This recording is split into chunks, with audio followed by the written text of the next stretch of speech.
Le sommet de l'Organisation de coopération de Shanghai a vu la participation de la Chine, la Russie, l'Inde et plusieurs autres pays de l'Asie centrale. Et c'est vrai que toutes ces grandes puissances se sont réunies dans le but de renforcer davantage leur coopération économique. Mais au même moment, plusieurs décisions ont été prises lors de ce sommet.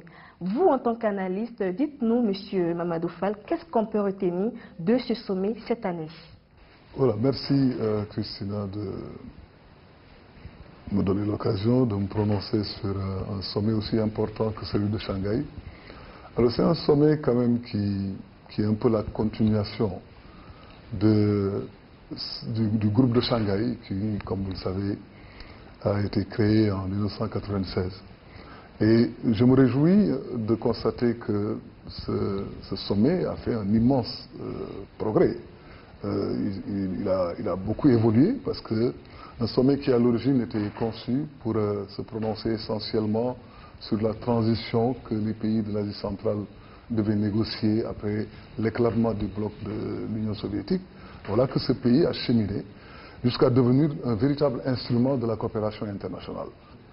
C'est un grand moment du point de vue des relations internationales, du point de vue même du contexte global dans lequel nous nous situons, où nous voyons que la coopération internationale est en train de recevoir un sérieux coup du fait même de certains isolationnismes, il faut le dire, de la part surtout des Américains. Voilà que ce sommet, au détour de son organisation la semaine dernière, remet au goût du jour un modèle de coopération qui, malgré les divergences qu'on peut noter entre pays, met en avant des intérêts communs, met en avant la nécessité d'une coopération soutenue pour véritablement prendre en charge non seulement les questions de la région, mais même les questions qui aujourd'hui ont une dimension internationale avérée. Sur fond de tension au G7 entre les États-Unis et ses partenaires occidentaux, les 7 pays réunis au sein de l'Organisation de coopération de Shanghai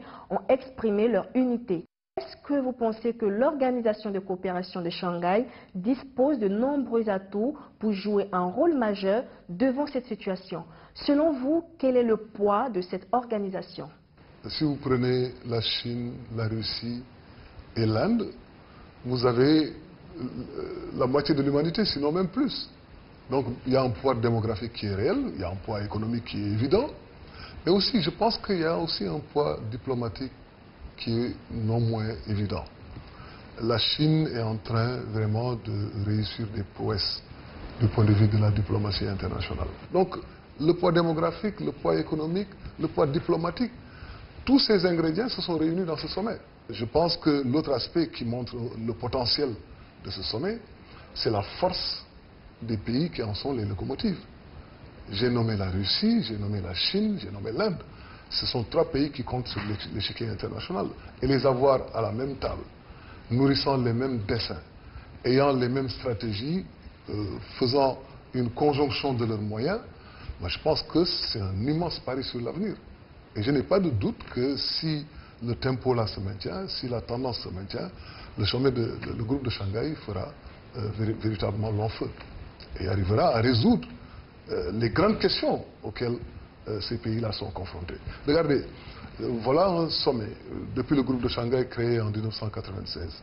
L'objectif premier était essentiellement sécuritaire, essayer de régler les divergences au niveau des frontières entre les pays qui venaient de les pays de l'Asie centrale qui venaient de l'ancienne URSS. Mais voilà que le progrès a été tel qu'ils en sont arrivés à prendre en charge les questions majeures de notre temps. La question nucléaire, la question de la sécurité, la question du terrorisme et même et surtout la question de la coopération internationale.